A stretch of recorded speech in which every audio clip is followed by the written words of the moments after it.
Bonjour. Cyberattaque, prévenir, puis guérir.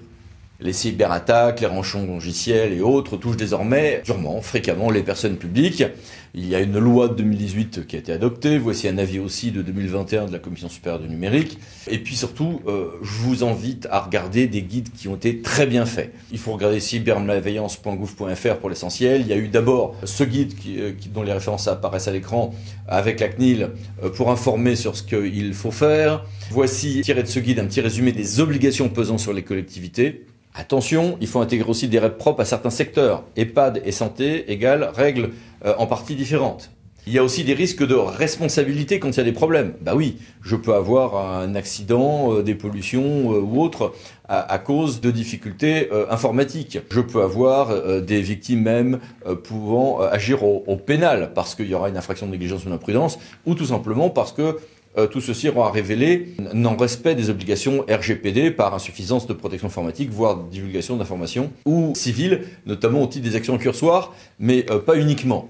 Toujours sur cybermalveillance.gouv.fr et puis l'ANSSI, regardez bien l'ensemble des documents. Voici des exemples de plans d'action que voici, avec 5 clés de succès. Et en cas de difficulté, là aussi, regardez sur le site de l'ANSSI un certain nombre de choses. Il faut bien penser à avoir un suivi.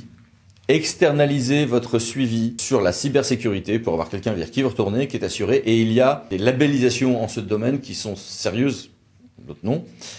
Et il faut penser à former aussi les gens. Donc reprenez bien les étapes de ces projets. Et puis en cas d'atteinte, cybermalveillance.gouv.fr, évitez la contamination, débrancher ce qui doit l'être, ressortir et bien mettre de côté ses backups, changer les adresses qui peuvent avoir été contaminées. Il y a toute une série de choses à faire, mais ça, avant ensuite les problèmes juridiques, ce sont les praticiens qui nous le diront, parleront le mieux. Et je les remercie d'être avec nous. Bonjour. Bonjour. Première question, votre collectivité a été victime d'une cyberattaque. Comment bien réagir? La première des choses, c'est de se poser la bonne question. C'est pas de se dire est-ce qu'on sera attaqué, mais plutôt quand. Tout le monde, potentiellement, peut être attaqué.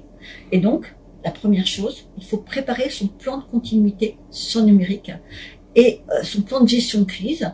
Que faire le jour où on sera attaqué?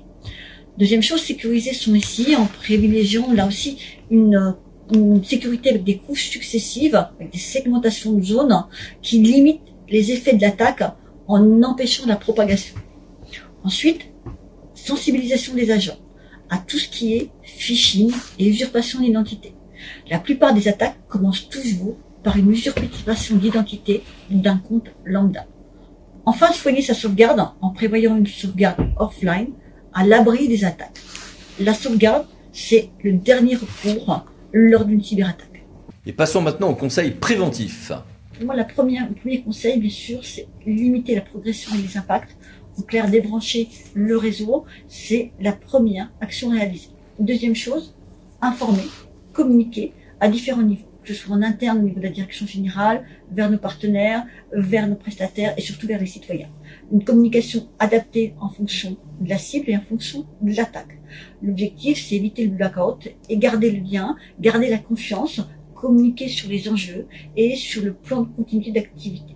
De la même façon, porter plainte et évidemment information auprès de la CNIL pour tout ce qui est indisponibilité de services et fuite de données. Enfin, c'est investiguer sur l'attaque en elle-même, en parallèle bien sûr, pour permettre d'évaluer le périmètre, les dégâts et en établir le plan de remédiation. Et également, en dernier lieu, donc réaliser ce plan de remédiation pour arriver à un rétablissement du service et tout au long de ces étapes, toujours communiquer. Eh bien, merci beaucoup et merci à vous. À bientôt pour une nouvelle vidéo. Les 10 minutes juridiques parlons d'associés pour VK. Pensez à vous abonner. Merci. Au revoir.